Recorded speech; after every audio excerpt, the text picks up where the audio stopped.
Alright, it's Mark, and it's time to get down to business here. Tonight we're going to get rid of this first.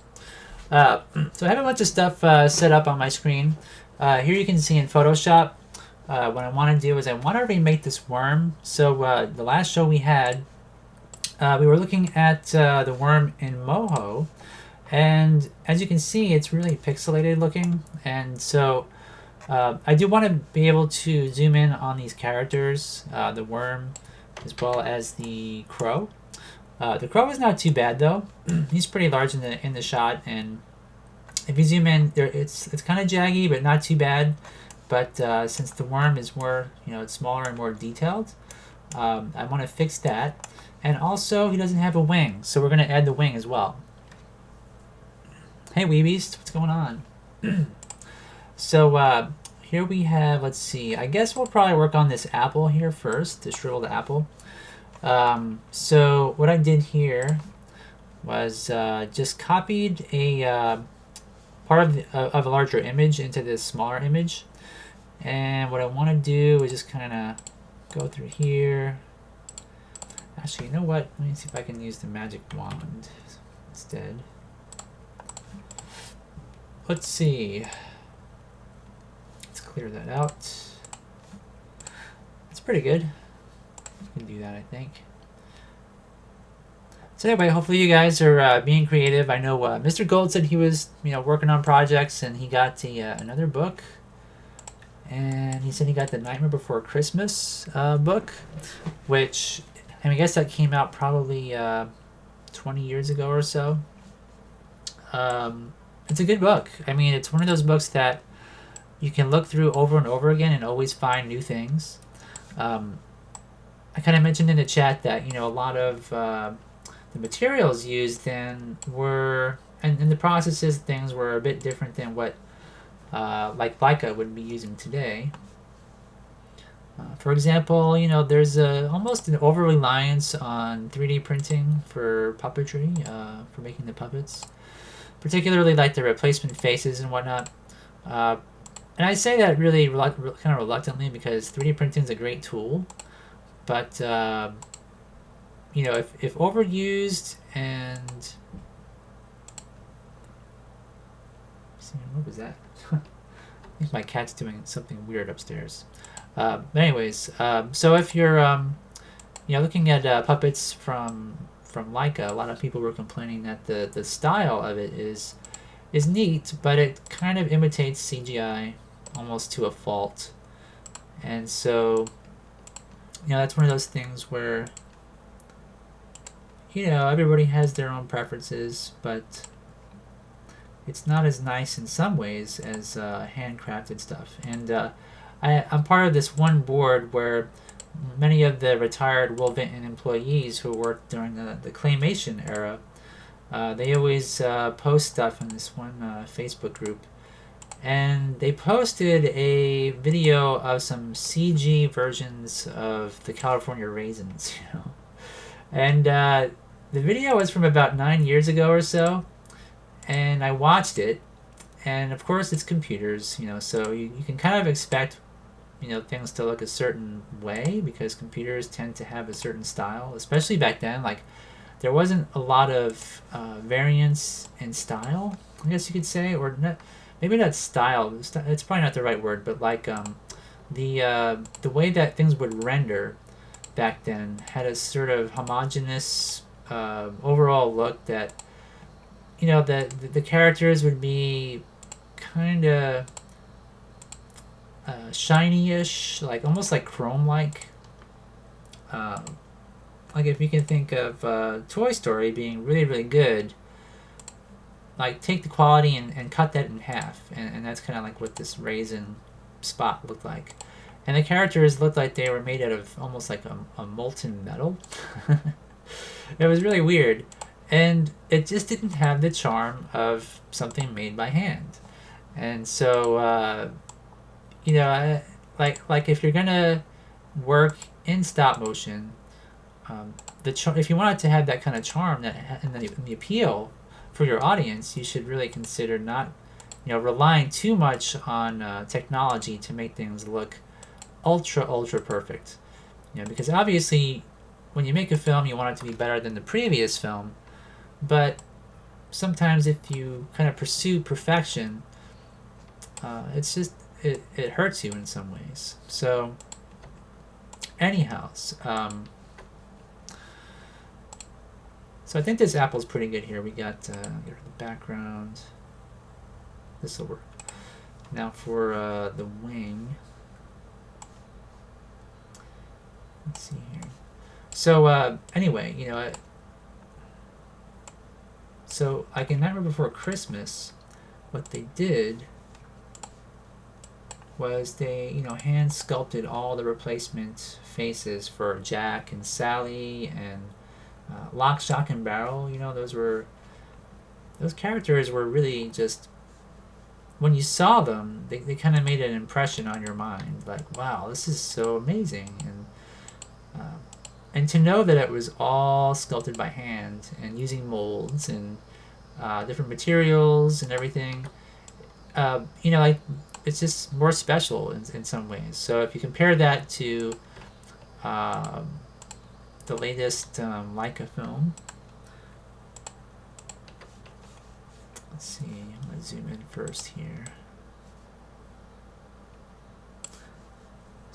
So if you watch the trailer for Missing Link or something like that, and you look at it, then you can definitely tell that it's the process used to make everything is very like synthetic feeling in a way. For lack of a better term, I can't really think of a way to put it and describe it, but it has a different feel. And a lot of stuff like with films is you don't want to really rely so much on the process and the techniques as much as you want to promote your story, for example.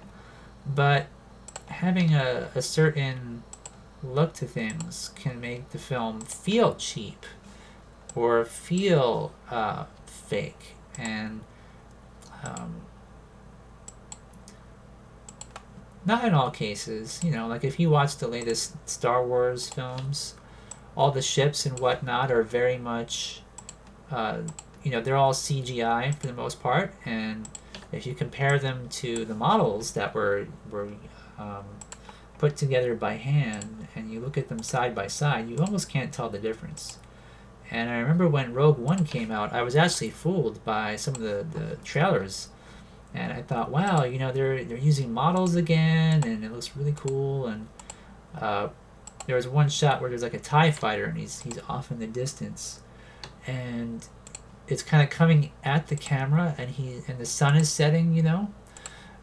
I think like back then when they were working on Rogue One, they didn't. I think it was really set in stone, and a lot of the trailers that came out, those shots were not in the final film. But that one particular shot I thought was really just beautiful, and I was like, wow, how did they do that with the lighting and stuff? Because it had a kind of like a glow to it, which was really nice. And when I say glow, it was like, how can I put it? So the light sort of was bright enough to where it enveloped the model, and it was like you had a telephoto lens, and you were shooting your shot into the sun, and so nothing had crisp edges to it, I guess. And it just looked so cool and to me, but it turned out it was all just a bunch of computer models and just really great rendering, and the lighting was really well done, and just completely fooled me. So I mean, you can do stuff, and I think with maybe hard-edged models like that, that kind of a model has a certain way of reflecting light accurately in CG, and it's very convincing. So it's kind of interesting, how you can fool somebody with CG these days really, really well.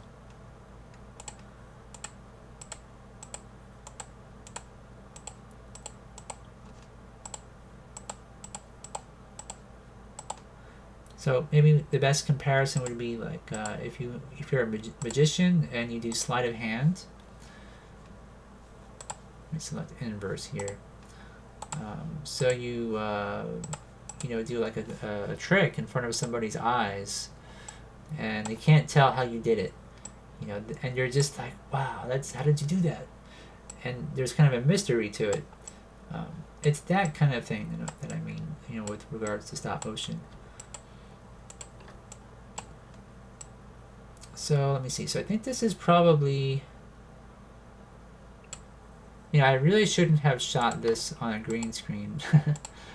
A green character on a green screen makes things a lot harder to work with.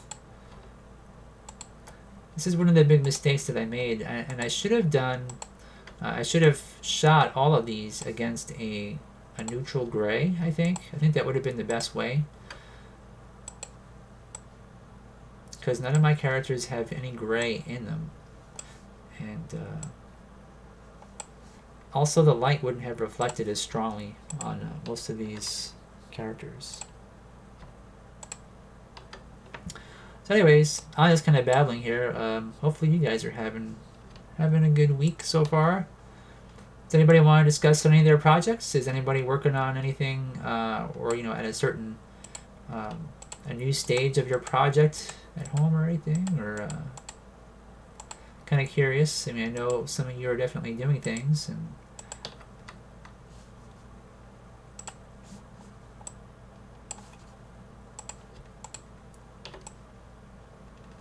I've been working on here on a bunch of stuff, but it's not related to stop motion. This is the only project I'm working on in stop motion currently.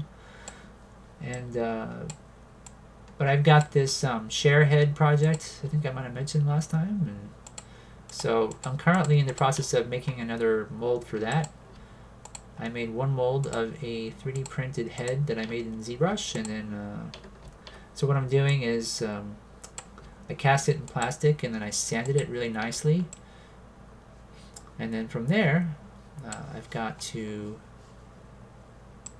after it's molded again, I have to make castings for about 5 people, and I thought I could just make one mold, but I didn't do that. What I did was I made the casting and sanded it so that when I do make the castings, I don't have to spend so much time cleaning them up.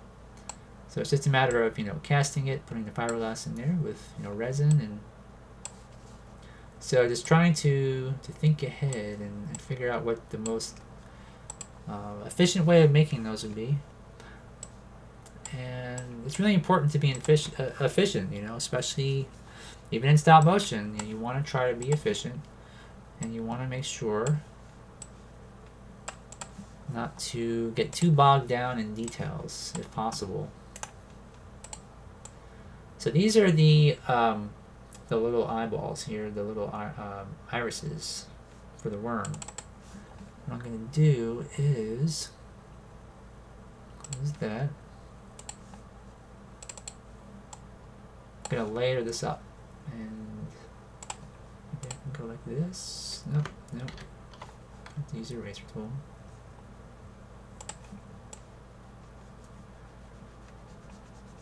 So once I get this all cleaned up in here, I'm going to import all this into Moho, and we can try to animate these and maybe animate a shot.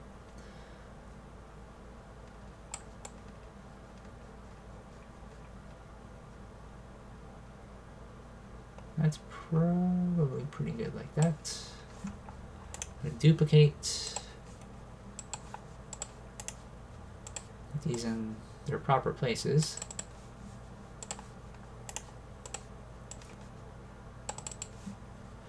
So let's take a look. So I think that this is going to be pretty good like this.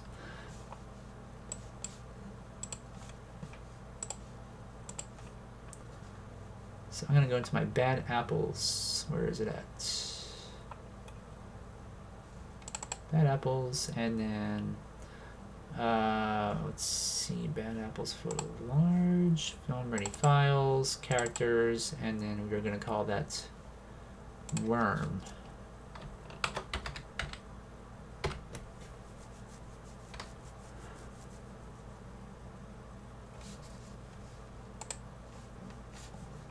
Now, in terms of the apple, let me see if this is an improvement or not over that one. Yeah, it is. Okay. Do this.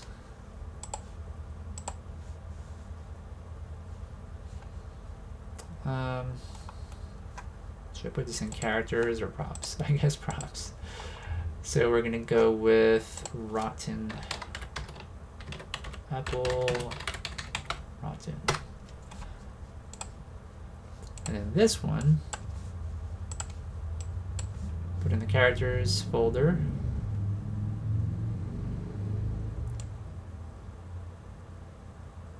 Then props. No, what did I do there? Alright, let's go with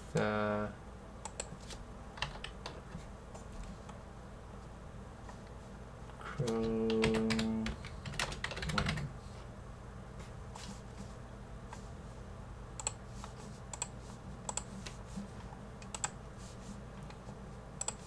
Let's see if that'll work.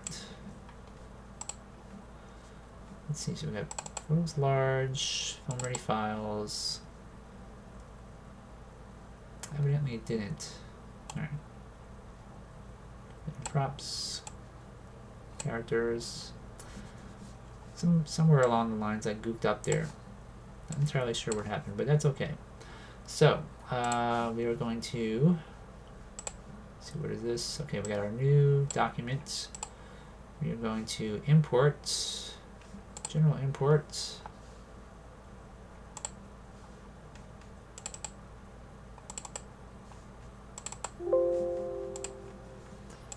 Alright, convert that to bone. And let's add some bones here.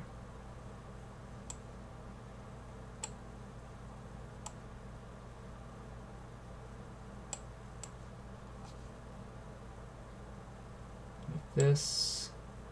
And then we've got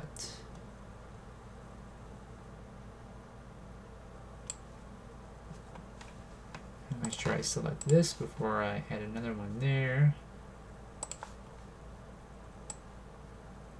There we go. Great. And then for the eyeballs,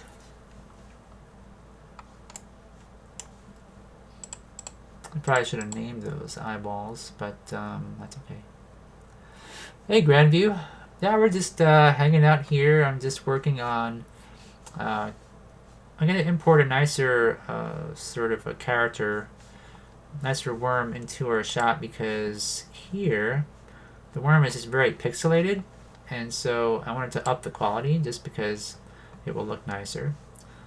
So that's really it. Okay, so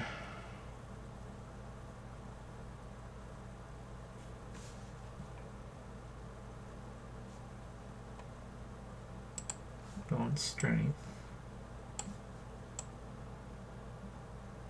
Change those.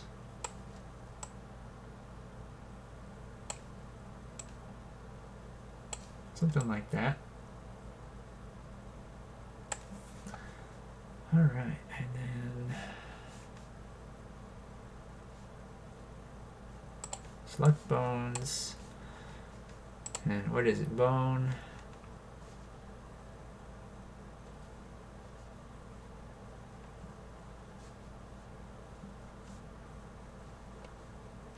Oh wait, I know why. To all selected.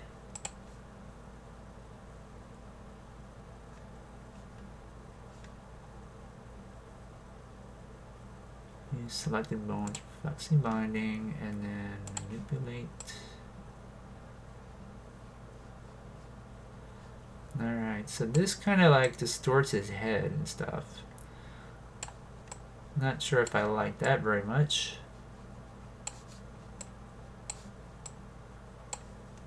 So I think what I'm going to do is I'm going to delete that bone somehow. Let's see, select bones. Oops. Delete that one. Delete that one, and then select bones. So I'll select this one. I'm going to add some bones, but I'm going to make sure that they're kind of more towards the center here of the little antenna. And select all bones, and then boom.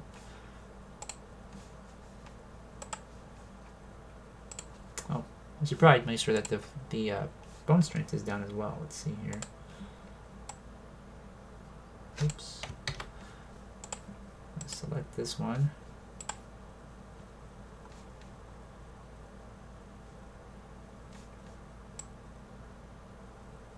There we go. And then this one. All right. Yeah, it's not very good either, is it? Maybe it wouldn't be too bad, I guess.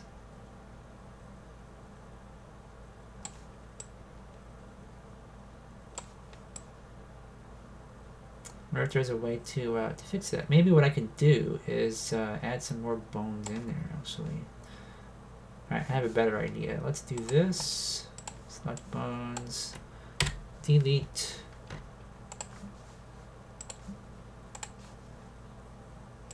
Add bone. So maybe if I add a bone here and then another one there, we can avoid that problem. So we're going to experiment.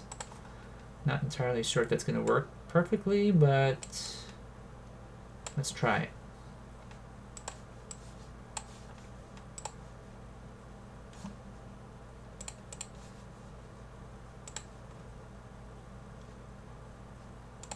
Alright, now let's try to manipulate, or wait,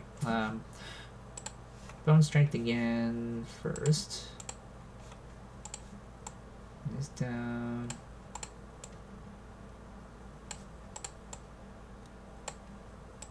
So we can actually play around with the bone strength as well and see what this does. So let's try to manipulate one.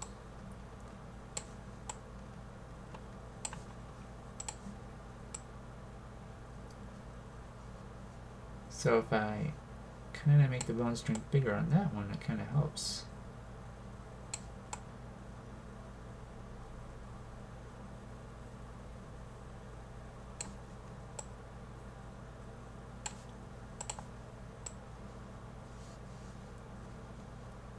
It's not perfect, but it definitely works.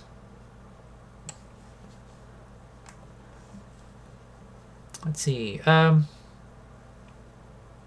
Yeah, I think it'll be better Grandview. And so Grandview says, what was the name of the program you're using to animate everything here? Do you know the cost too? Well, I pay, I think, about $400. It's kind of expensive in total. And it's called Moho, M-O-H-O. And so Weeby's the same. Use 2 sets of bones. Yep. I mean, I kind of like this, the ability that you get, like a squashy, stretchy thing going on here. So like when I move the head in one direction, it's kind of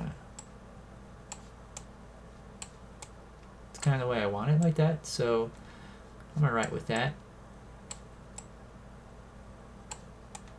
Especially for like a frame or two.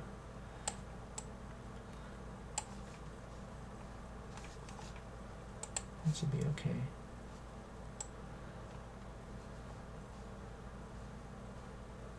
Yeah, I mean, I could add more bones in there, but I think this is gonna work.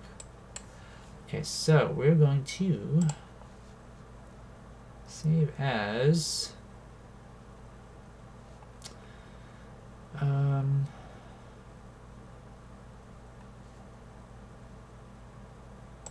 save as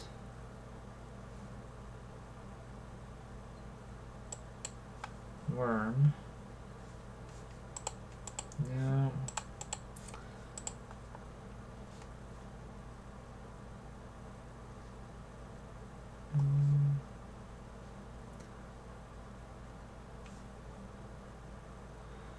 So I'm trying to remember how I need to do this part. It's the one part that I'm not remembering. So we got the import and then export. Animation. Export to FBX.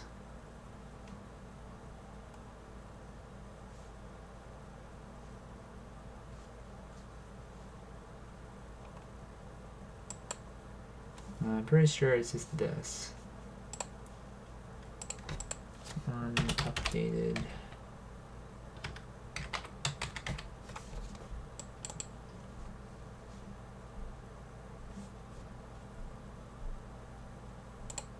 Okay, I'm gonna see if I can import that into here now. Let me zoom out. Because I don't know where it's gonna actually end up going. So file, import, Moho object, worm updated, check all, okay. And there we go. Okay, I think it's gonna work.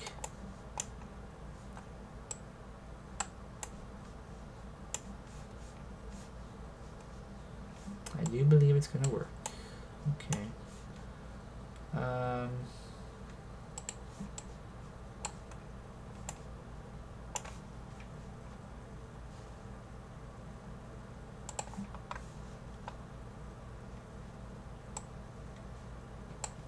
Oops.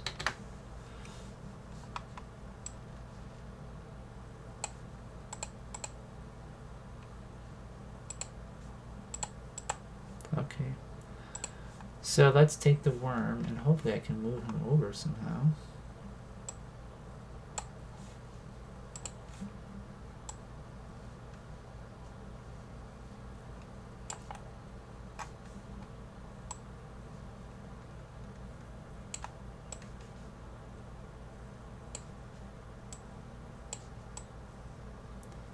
Alright, now let me see what the quality looks like when I zoom in here. Yeah, that's a bit better. You can definitely notice, especially on the antlers, that the jaggies are all kind of gone there. So that's a good thing. And now what I need to do is I need to get rid of the old worm. So let us delete that one. Okay. And then the apple here is got to be imported as well. So, well, before we do that, actually, what I need to do is I need to rig the wing for the crow. So, and the apple. So let's go back to Photoshop. This is done. Save as. Oh wait, I already saved that. So I don't need to do that. I need to go over here. Go to File, New, and then Import, General Import. Let's see. There's crow wing. Individually.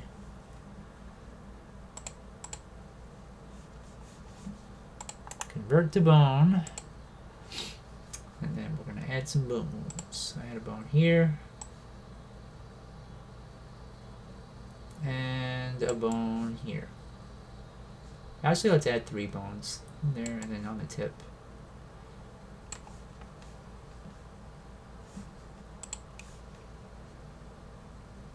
And we'll select our bones, animation, or bone, and then use select bones for flexi binding.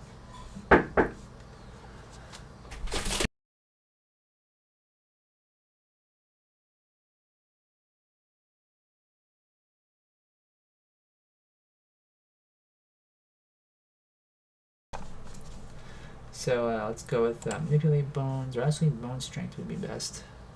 So bone strength, and select specific bones.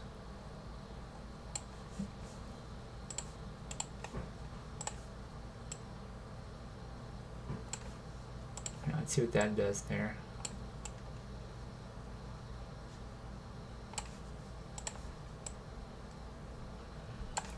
So what I'm doing here is, so when I bend these, I want to make sure that it looks pretty good, and so by altering the bone strength, sometimes you can get it to look nice. You can, like, here's a really sharp, pointy look.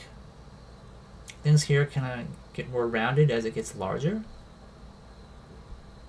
So I think the rounded look is better. You know, I think just it'll look more natural that way. So we got a more rounded tip. Here's a center. So this should look pretty nice. Okay, so we're gonna file, save as. Let's go with wing. And then we will import it.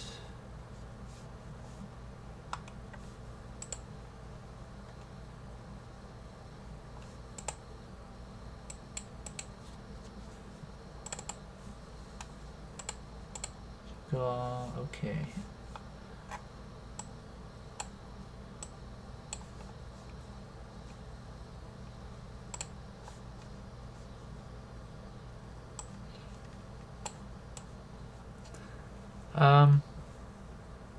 Whiskey says place smaller bones at the base. And Gravy says have no idea how to use this program, so I'll go with what you said. I don't know how to really use it that much either. I'm still learning. Actually, Whiskey is a really good. He has a lot of experience with this program, so he's helped me quite a bit. So Whiskey says you can also try the triangulate 2D mesh option. It gives you fine control, but it's kind of an advanced thing. It would give you a lot of control over images, and is used with actions and smart bones. Yeah, that's the thing. You know, I'm still a novice. I'm still learning, but I'll take your word for that as well. Whiskey. Sort of like what Gravy said. Let me just test this out here. Manipulate bones. Alright, so here's what it looks like. I mean, it looks pretty good. Honestly speaking, I can't complain about it. So he can flap his wing around, and so I think what I'll do is I'll probably not move this bone here because I want it to be locked into place. So I'll probably just move it from the these two bones when I do move it.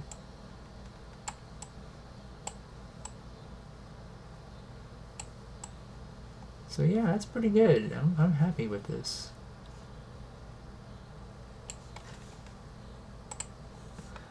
So the last thing to do is to import the apple. And so I will go File. Or actually, that's right, I need to first make a new document and make the apple animatable. So File New, and then I'm going to import, general import. We're going to go with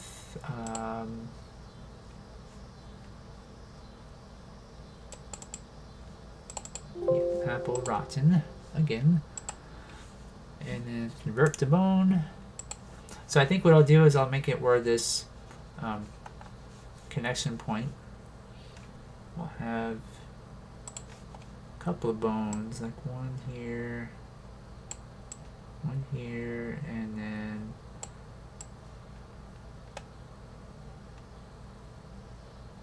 maybe like this. We'll see what that looks like. Yeah, I'm really jealous of anybody that can do all the fine stuff with this program. I've seen some people do some rigs that are really complicated, and things look really awesome when it's animated. But for the most part, I've seen people do that only with 2D objects that are in vector art, and not so much with images. So I don't think this particular style is something that people use Moho a lot for. So we're gonna go use selected. Actually, I can just maybe click on use all bones for flexi binding, and then let's see what this looks like just the way it is. It's not bad. So we kind of get this rubbery, squashy, stretchy kind of thing that we can do. But in terms of the bone strength, maybe these can be taken down a bit.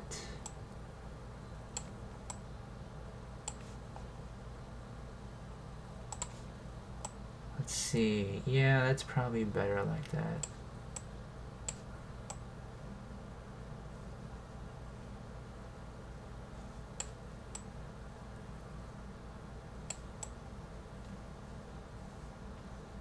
So I'm not really going to do a lot of wiggling with this, but that looks good, I think.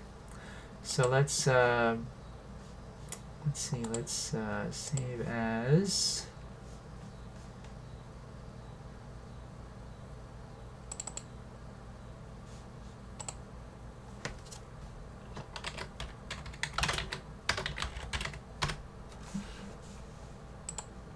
And then we'll go to File, Import, Moho Object, Rotten Apple, check all, okay. Try to figure out where it is on here now. There it is. Okay, and then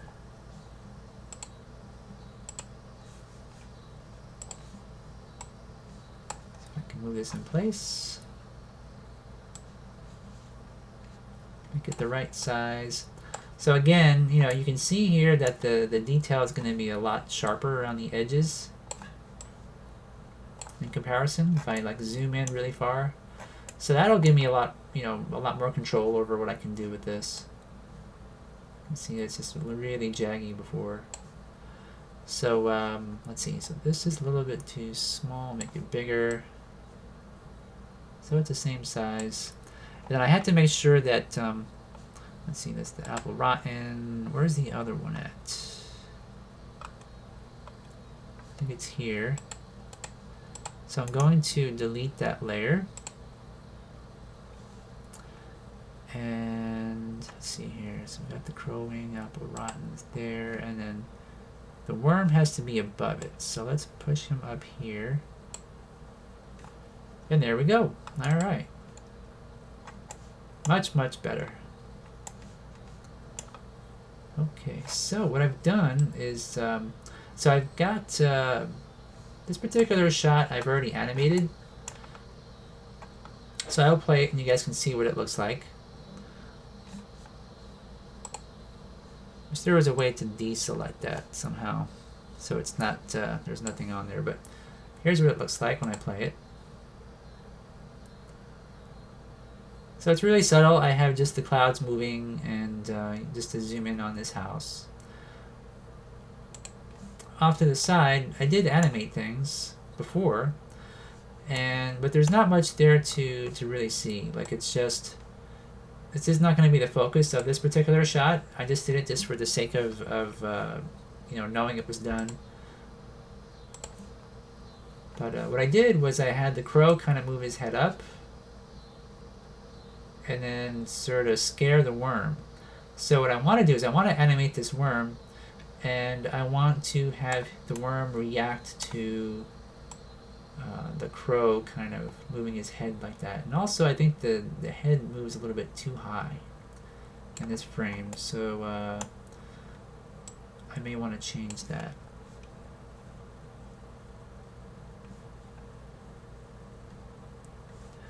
Yeah, you know, there's not much that I've done in terms of animation. I'm still kind of setting things up for animating, so like all the elements are in place. But this is going to be the only thing that I have animated so far in the program. So not much to see yet, but I think in the maybe coming weeks, you know, I'm gonna pretty much be focused just on animation. Let's see. So got a worm, we got our apple, and crow wing. So I could animate this wing as well.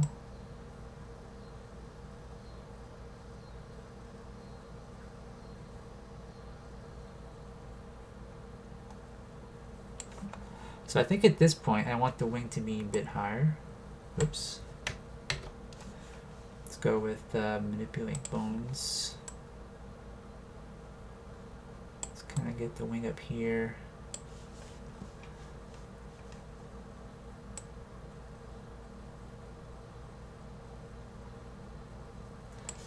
And I want this to be where the wing is at the lowest point.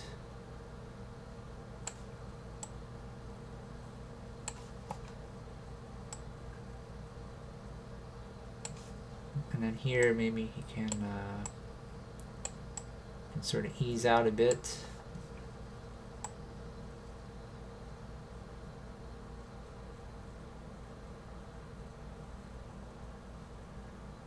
and then come back to a relaxed position about here.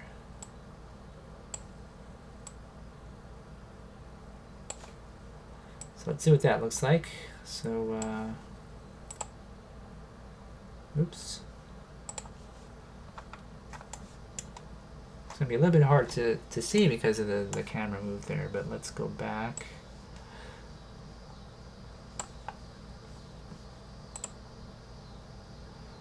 Yeah.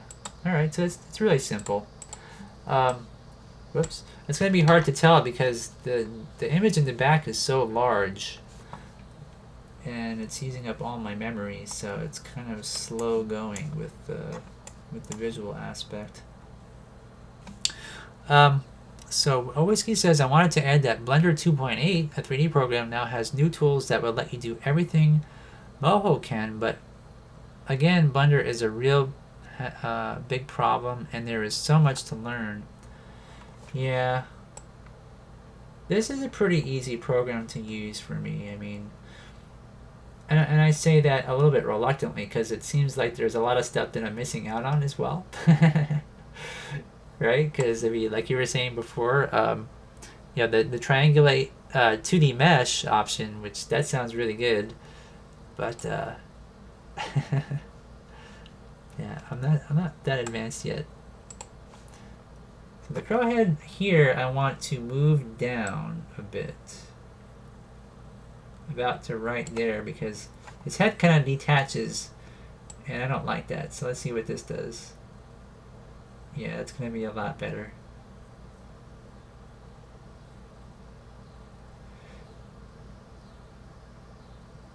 And for the crow wing, you know what? I think also,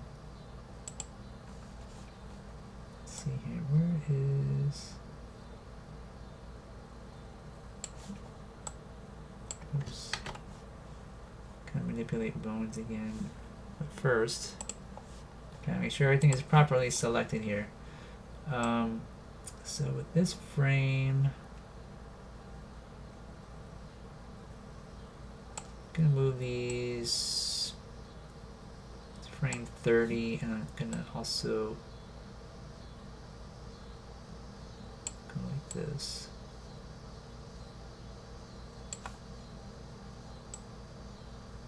Oops. There we are.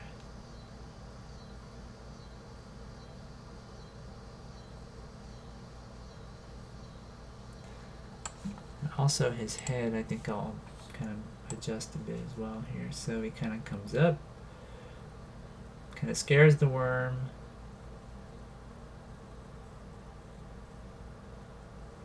And starting about here, I'm going to move his head.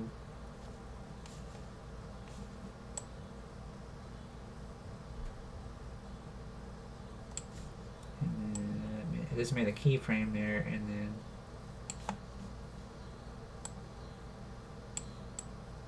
go like that.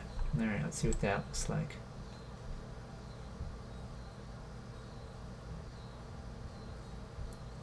Yeah, I think that'll work. So if it were real time, it would be something like that. And that's when his wing is then out of view. You can see the way that the shot is framed. So again, like I say, this isn't going to be the main focus of the shot, and most audience members probably won't even see this going on. But it's still kind of nice to like I say, like it's, you know that it's done, and it looks good.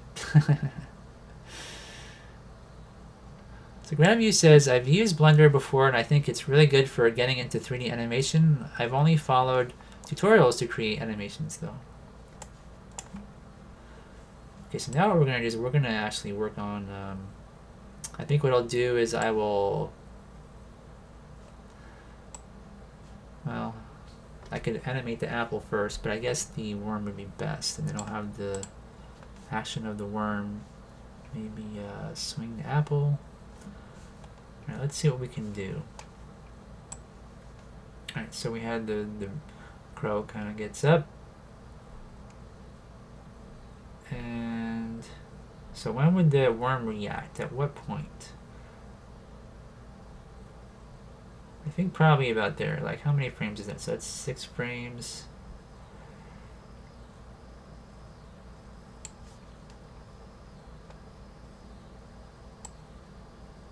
Oops. This is where we gotta kind of think about what we're gonna do.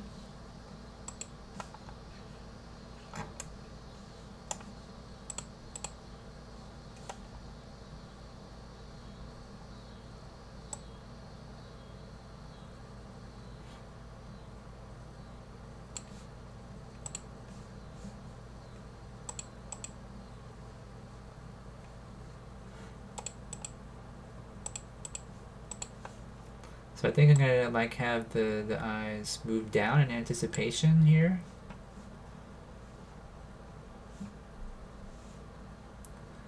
It would be nice to have some eyelids where I could have the eyes scrunch. Also,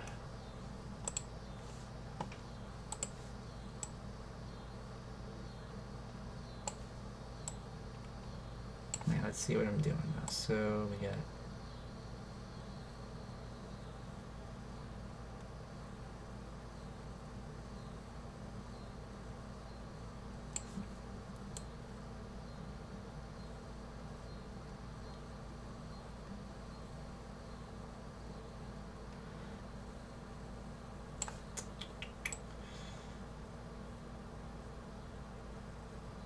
gonna get some anticipation on him here. It's gonna be far from the camera, so I'm thinking of really exaggerating this here.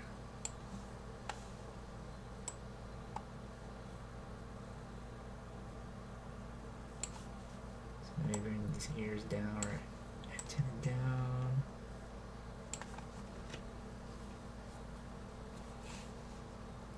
So you're asking, do I prefer this way of animating? Well, for this particular film, you know, like this character here, this worm is so small, and I am not able to physically animate something like this with this precision. So it's kind of nice, I have to say. This is, like I said in the past shows, that this is more or less an experiment to see what the process is like. There are a lot of advantages to this, and that's what I'm trying to explore, and that way I can kind of compare. I say that this is probably a better way to animate for sure, but the only problem with this is that you can't really animate stuff on the fly, like different facial expressions, for example. There's some things that you lose and some things that you gain.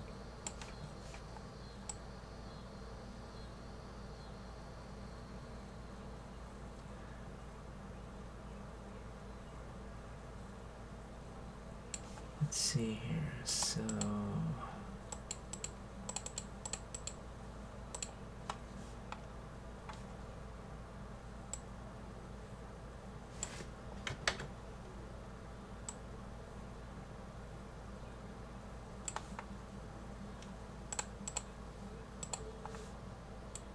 kind of strange how that box doesn't stay in the right spot, but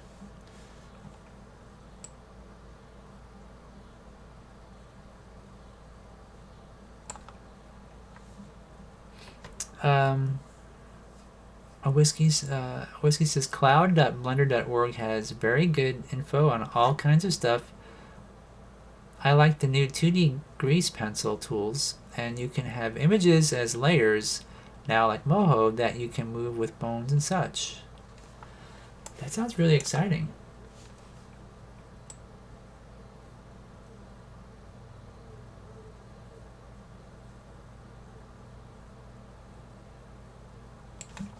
Let me do this.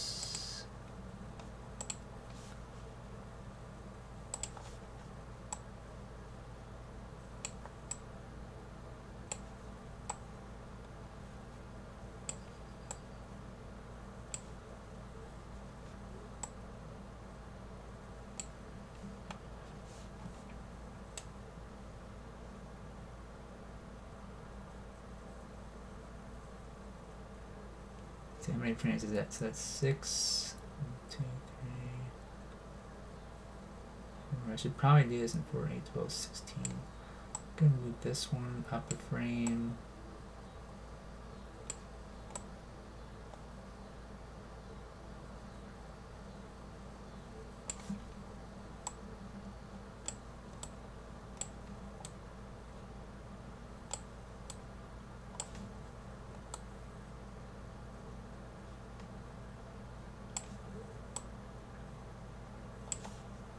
Let's see what that looks like.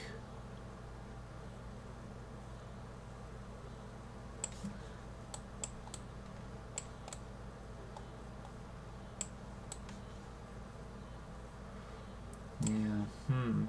So you can see there, like with the bone strength and whatnot, and the way that the image distorts. In some ways, it doesn't distort in a very nice way.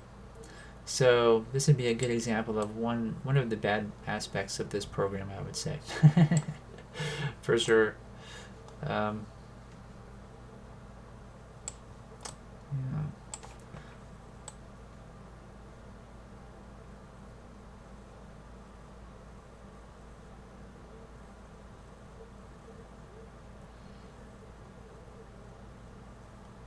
So it kind of limits how I can bend that body back up. Like I can't make a reverse S shape like I want because it distorts badly. So I'm going to see if I can figure out a way to do that. I wonder if I can modify the bone strength on this.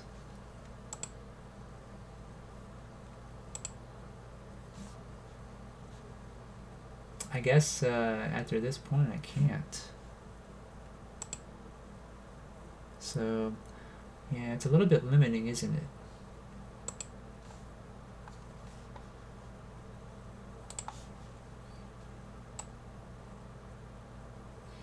Okay. I'm going to delete these. I think I should be able to click delete, hopefully. Yeah.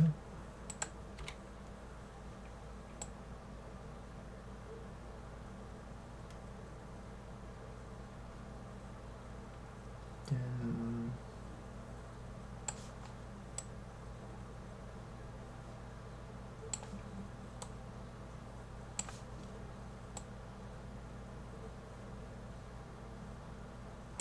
And delete that as well. This one up a frame.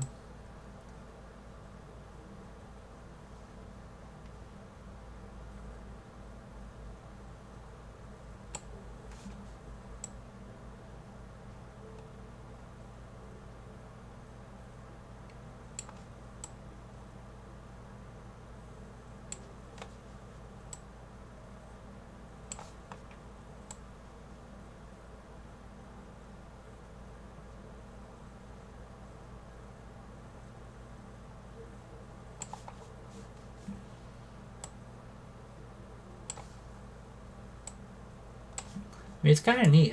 You can almost animate it like stop motion in a lot of ways. You can do like some little fine tweaks here. So this kind of thing is what I'm talking about. You can't really do that in with your hands because if you guys see how small this worm is that I sculpted, there's just no way I'd be able to animate it like that. So, and it does get you can scrub through, make sure you like it. If you don't like it, you can change it later on. So yeah, it's really forgiving.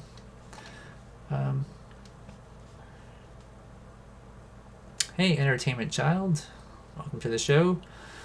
And so Grandview says, is the main challenge of 3D animation creating the characters and objects? And agree and disagree with you. For the worm, I'd see if there was a way to animate it as you are now and animate everything else in stop motion if there was a way.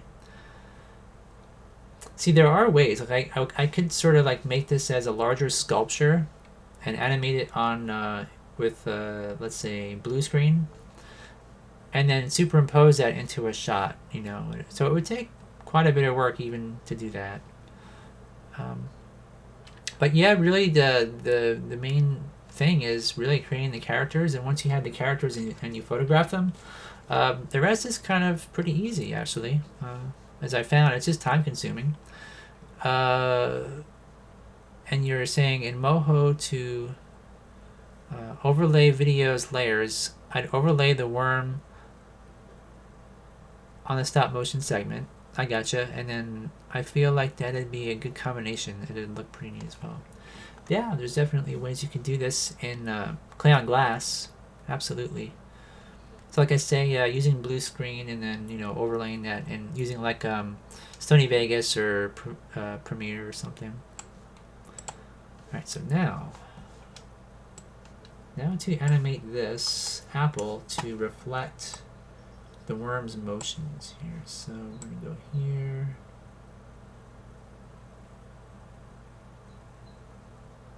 So I'm gonna create a keyframe here and just barely move it.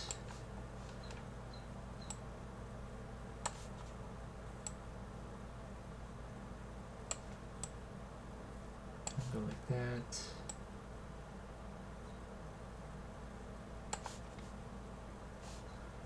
Let's see.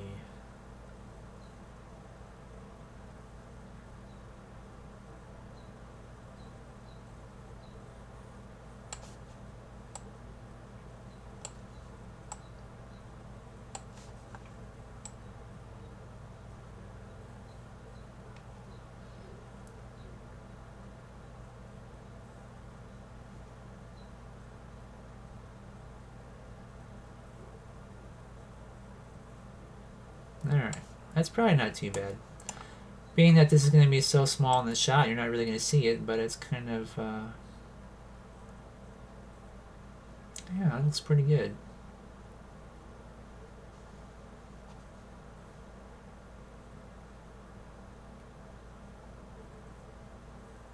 Okay, very good, very good.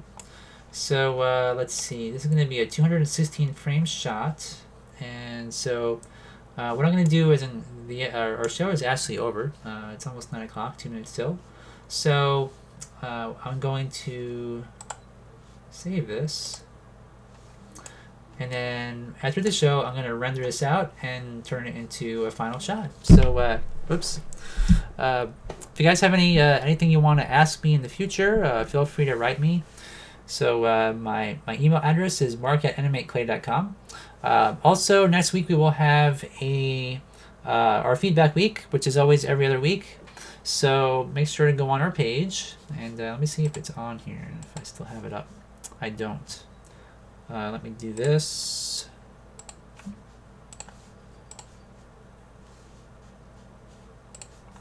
Okay, and then take that off.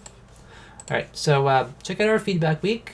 So if you click on our link up at the top of the site, click on that up there, and then click on post your work in the forums right here.